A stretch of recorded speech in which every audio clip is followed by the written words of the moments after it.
नमस्ते तमाम आदरणीय श्रोतामा सदा चाहिँ आज पनि म कार्यक्रम प्रस्तुता नदी भट्टराई उपस्थित भइसकेको छु। तपाईँ सम्पूर्ण श्रोतालाई साहित्यिक अभिवादन अर्पण गर्न चाहन्छु। आजको कार्यक्रममा यस्ता व्यक्तित्वलाई चाहेका छौँ जो सूर्योदय नगरपालिका 7 गोगने निवासी भाग्योदय आदिका एक कुशल शिक्षकको पर्यायको रूपमा एक बहुमुखी प्रतिभा सम्पन्न युवा कवि अर्जुन वेदना राई हुनुहुन्छ। नेपाली साहित्यका विभिन्न बृहत मानिने काव्य महाकाव्य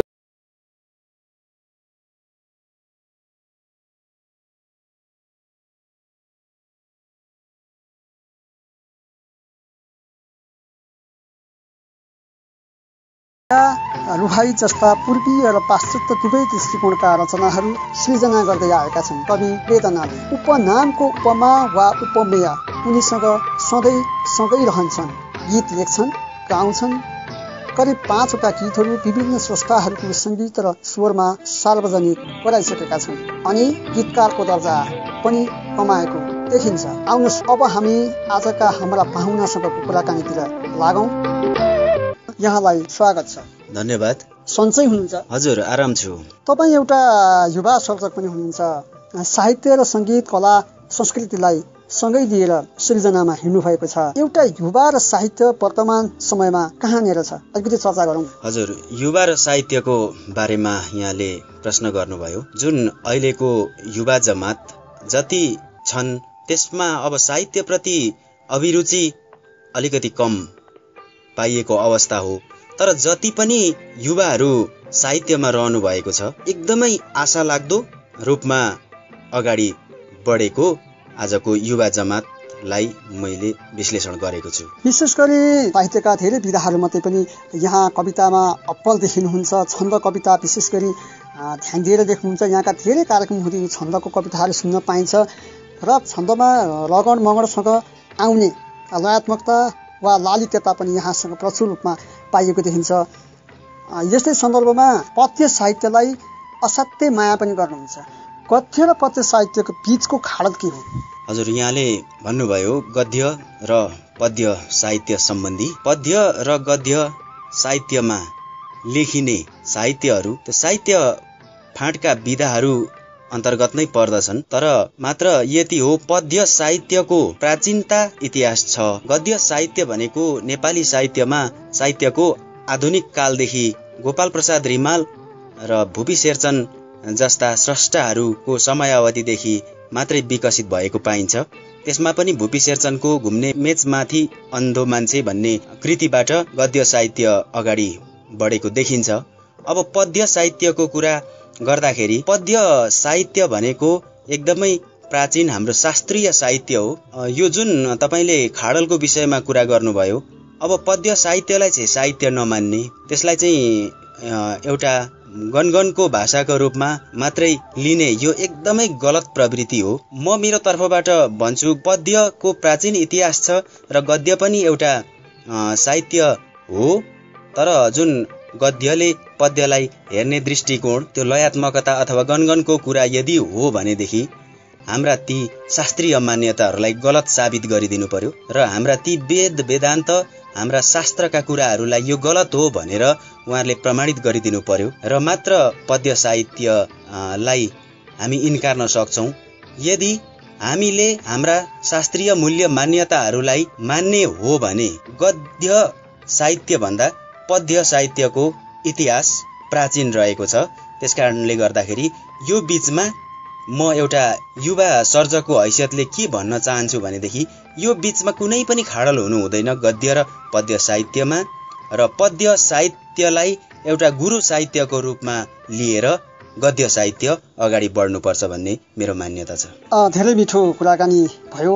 गद्य र पद्य साहित्यको फरकता अथवा विशेष पार्थक्यता वा भिन्नता कहाँनिर छ भन्ने बारे कवि वेदनाले प्रस्तुत गरिसक्नु भएको छ। आदरणीय श्रोता, यतिखेर म उहाँलाई केही छुट्टै प्रसङ्ग यहाँ उठाउन चाहन्छु। तपाईँ रुवाई, तानका र हाइकु पनि लेखिरहनु भएको छ। मैले जान्दा तपाईँ लेख्नुहुन्थ्यो र धेरै कार्यक्रमहरू प्रस्तुत पनि गर्नुभएको छ। यो यी 3 विधाको चाहिँ संरचनागत भिन्नता के छ र नेपाली साहित्यमा यसको स्थान कहाँनिर छ?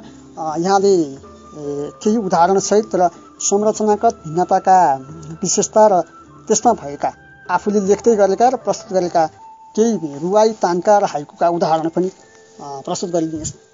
हजुर धन्यवाद।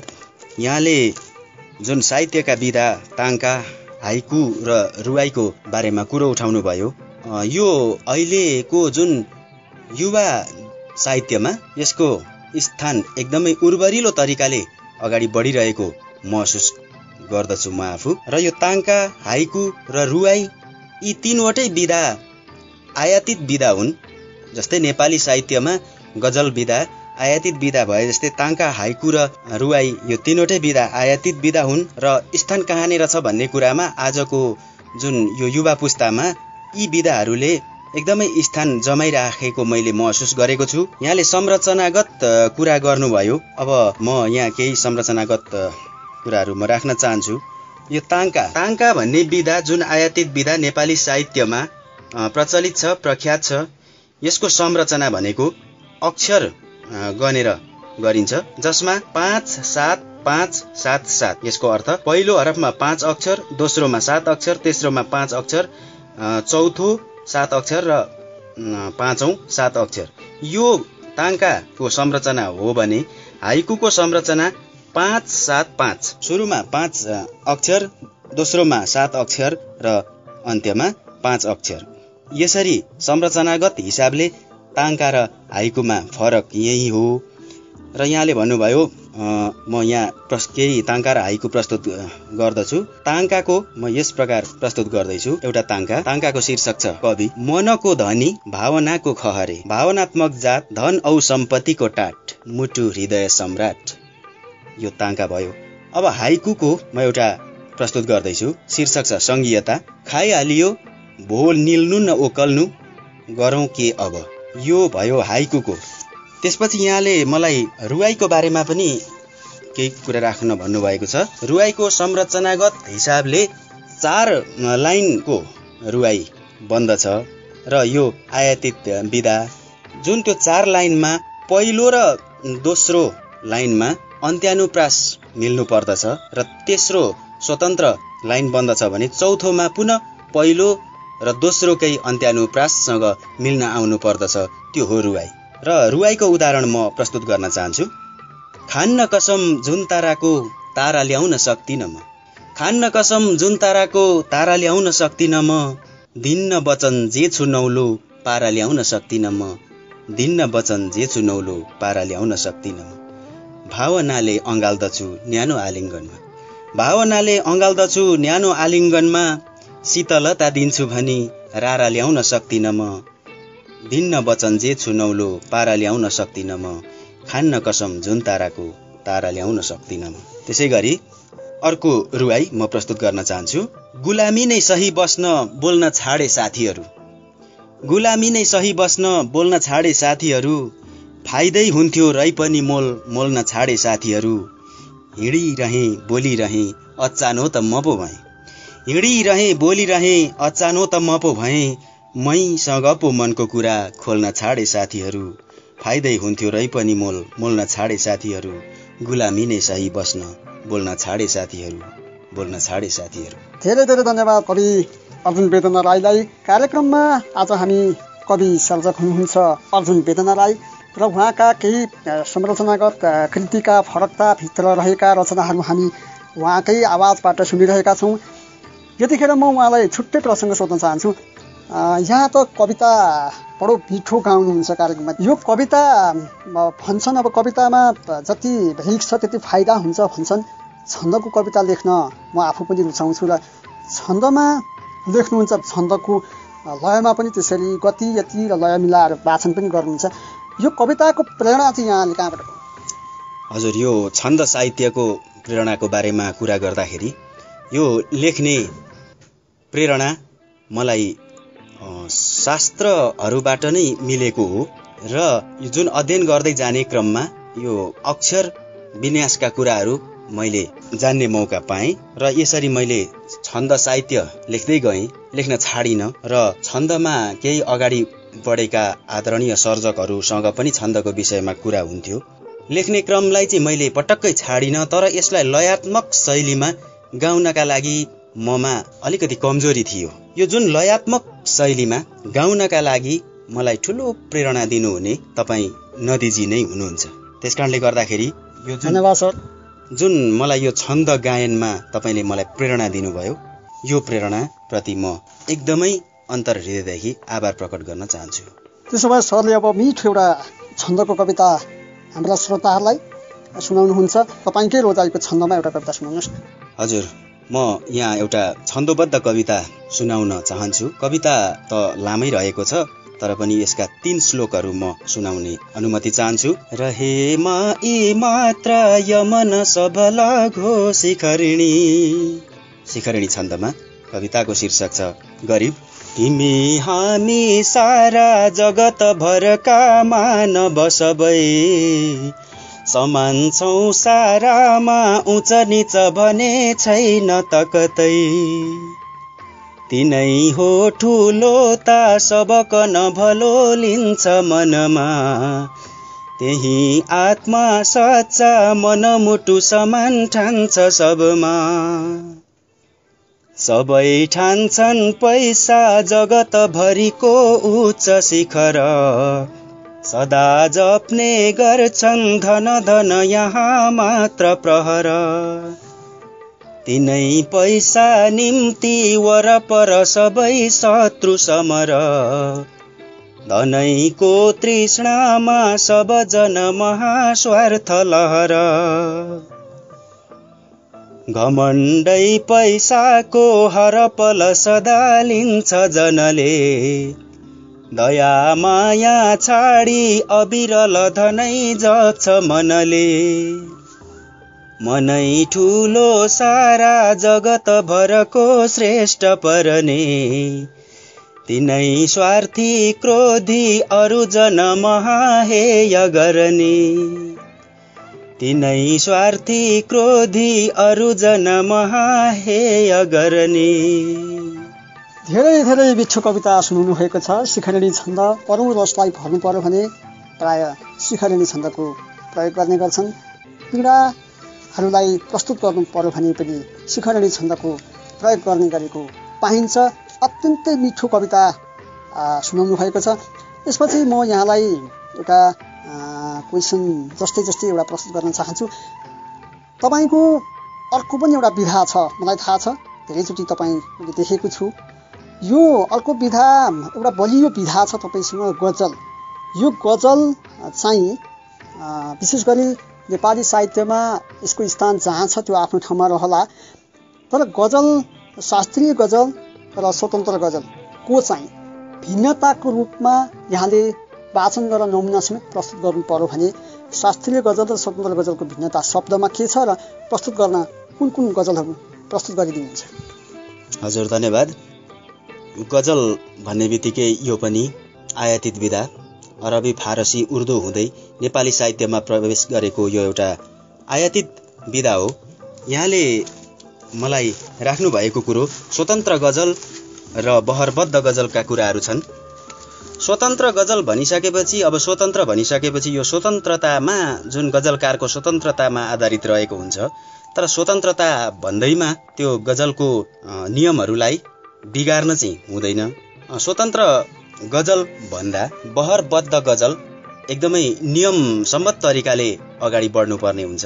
बहरबद्ध गजलमा त्यो लेखनीका कुराहरूमा पनि एकदमै नियम पालन गर्नुपर्ने। जस्तै अघि हामीले कविताको कुरा गऱ्यौँ, कवितामा पद्यात्मक शैलीमा एकदमै अक्षर गनेर हामीले कविता सृजना गर्नुपर्छ भने जस्तै बहरबद्ध गजलमा पनि त्यही नियम लागू हुन्छ। र यो स्वतन्त्र गजल र बहरबद्ध गजलको कुराहरू आइराख्दा म सर्वप्रथम एउटा स्वतन्त्र गजल यहाँ प्रस्तुत गर्न चाहन्छु। आकांक्षालाई कैद गर्ने थुना जिन्दगी, आकांक्षालाई कैद गर्ने थुना जिन्दगी, विवस्थामा मौलाएको मुना जिन्दगी, विवस्थामा मौलाएको मुना जिन्दगी। लक्ष्यलाई समस्याले मार्छ हरेक पल, लक्ष्यलाई समस्याले मार्छ हरेक पल, सुर्तीसँग हत्केलामा चुना जिन्दगी, विवस्थामा मौलाएको मुना जिन्दगी। च्यातिएर एउटा खुसी बन्छ दुर्दशा, च्यातिएर एउटा खुसी बन्छ दुर्दशा, ओइलिएको पातको कच्चा दुना जिन्दगी, विवस्थामा मौलाएको मुना जिन्दगी। कदम एउटा खुस्की गए हुन्छ सर्वाङ्ग, कदम एउटा खुस्की गए हुन्छ सर्वाङ्ग, दौरा अनि सुरुवालको तुना जिन्दगी, विवस्थामा मौलाएको मुना जिन्दगी। जति फुकौं जति बढौं लक्षित यात्रामा, जति फुकौं जति बढौं लक्षित यात्रामा, आखिरमा शून्य शून्य गुना जिन्दगी, विवस्थामा मौलाएको मुना जिन्दगी, आकांक्षालाई कैद गर्ने थुना जिन्दगी। त्यसै गरी बहरबद्ध गजल म यहाँ एउटा प्रस्तुत गर्दैछु। फौलुन रुक्नको मुतकारी बहरमा म एउटा बहरबद्ध गजल प्रस्तुत गर्न चाहन्छु। गजलका शेरहरू यसरी अगाडि बढ्छन्। भलो काम इच्छा रहर जिन्दगी यो, भलो काम इच्छा रहर जिन्दगी यो, नसोचौं कहिल्यै जहर जिन्दगी यो, नसोचौं कहिल्यै जहर जिन्दगी यो। कला सृष्टि ईश्वर कला यो जगत हो, कला सृष्टि ईश्वर जगत यो कला हो, कलामै बढाऊं लहर जिन्दगी यो, नसोचौं कहिल्यै जहर जिन्दगी यो। सदा कर्म गर्ने उही भाग्यमानी, सदा कर्म गर्ने उही भाग्यमानी, यिनै हात काफी ठहर जिन्दगी यो, नसोचौं कहिल्यै जहर जिन्दगी यो। सफलता र आशा छ कर्मै लगानी, सफलता र आशा छ कर्मै लगानी, खुसीको बहार हर प्रहर जिन्दगी यो, नसोचौं कहिल्यै जहर जिन्दगी यो। मिलोस् छन्द भाका फुलोस् यो जवानी, मिलोस् छन्द भाका फुलोस् यो जवानी, मिले झै गजलको बहर जिन्दगी यो, नसोचौं कहिल्यै जहर जिन्दगी यो। भलो काम इच्छा रहर जिन्दगी यो। धेरै धेरै मिठो गजल पनि उहाँले सुनाइसक्नु भएको छ। अत्यन्तै मिठो गजल लेख्नुहुन्छ, सुनाउनुहुन्छ, छन्दमा लेख्नुहुन्छ, स्वतन्त्र गजल लेख्नुहुन्छ, कविता लेख्नुहुन्छ। यति धेरै सृजनाहरू यहाँले रचिसक्नु भएको छ।